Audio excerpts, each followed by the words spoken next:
Barack Obama did not bite at the opportunity to get involved in Syria a year ago. In fact, at the time when he was ready to start bombing Assad just about 13 months ago, he backed off as soon as the first excuse came to mind. We've been supporting ISIS in Jordan, in Turkey, through our proxies in Saudi Arabia and Qatar. There is absolute continuity between the policies of Iraq and breaking it up and breaking up Syria as well. It is beyond naive to suggest that the U.S. doesn't have its fingerprints all over ISIS. In fact, tell me this, why has ISIS never once, or al-Nusra Front or al-Qaeda, not once have they attacked Israel? In fact, ISIS militants are getting medical attention in the Golan Heights and in Israel itself. What does that tell you? There is absolute continuity, but the actual policy, just like the Project for a New American Century laid out very clearly, that a, quote, new Pearl Harbor would be necessary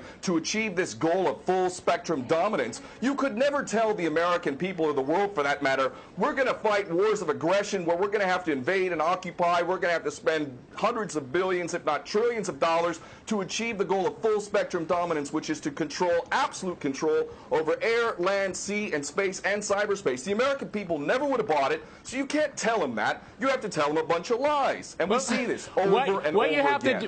Question that there must always be a boogeyman. In fact, you're sitting in Russia now.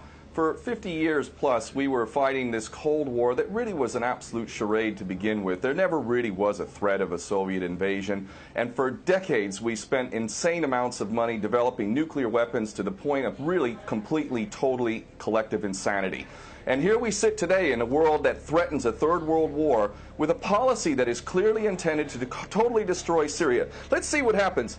If we take Bashar al-Assad out of the equation in Syria, does anybody with half a brain not understand that that vacuum that's going to be created is going to be a vacuum filled by the most powerful interests there? And who is that right now? Well, that would be our best friends and allies, these little Frankenstein monsters that we create, whether it's al-Qaeda or al-Nusra Front or the latest ISIS monster that we've created. Those are the ones that are going to fill that vacuum, and that fits perfectly in line with Oded Yanan's A Strategy for Israel in the 1980s. And if these other two gentlemen haven't read that document, I seriously suggest you do. Another thing that's really worthy of pointing out is the so-called Islamic State is anything but Islamic. And yes, there is a war on Islam.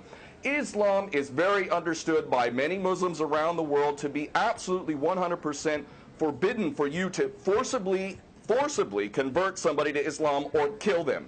This is totally untrue. Back in the medieval times, when there was Muslim empires, it was an absolute understanding and policy amongst the Muslims who were in charge at that time that those who practiced whatever religion were allowed to continue practicing that religion, and they were not even forced to pay taxes into the Muslim empire itself.